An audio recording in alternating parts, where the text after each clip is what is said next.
Did you know that a tree has to grow in two directions at the same time?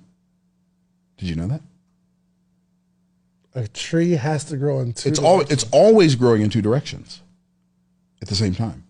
It's growing down and it's growing up. And what's interesting, if you could see the part of the tree that's under the ground, it looks very similar to the part of the tree that's above the ground. The root system is very similar to the fruit system. Crazy. I never thought about that. See what's happening? Look at, right, exactly. Look what's happening to your face right now. I've seen millions of trees. Right. And so something as common as a tree, but watch this. Here's what's interesting about a tree. The nature of a tree is that it is both gravitropic and phototropic. Now, you've never probably heard, maybe, have you ever heard of the word gravitropic before? Phototropic? Never. Okay. So gravitropic means it grows away from light and towards gravity. That's the root system. It's gravitropic in nature. So the seed goes in the ground and then the tree starts growing down before it starts growing up. Now, here's what's interesting. When the seed is under the ground, it's dark under the ground, it's damp, and it has resistance. The root system has resistance. It has to push through the dirt to go down further, right?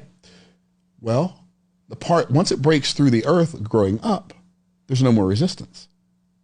And the part of the tree that's above the earth grows towards light and away from gravity.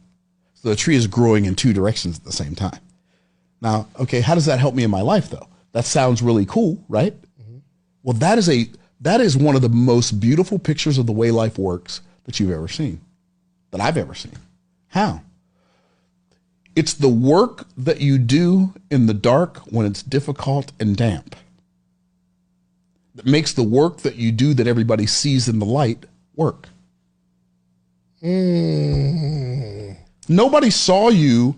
Everybody sees you now in this beautiful studio, on this podcast, on Instagram Live, on YouTube, on whatever. Everybody can see that. Oh my goodness, David Shands. But they didn't see the gravitropic nature of your journey while you were on your way here, working deep into the wee hours of the morning to become the person. That's the root system. Now, everybody proclaims and professes to desire the fruit system. Everybody wants to grow up towards, just reach for the stars, and I want everybody to see how tall I can be and how sweet my fruit is and blah, blah, blah. Well, that sounds great. But if you're unwilling to go down, you cannot go up.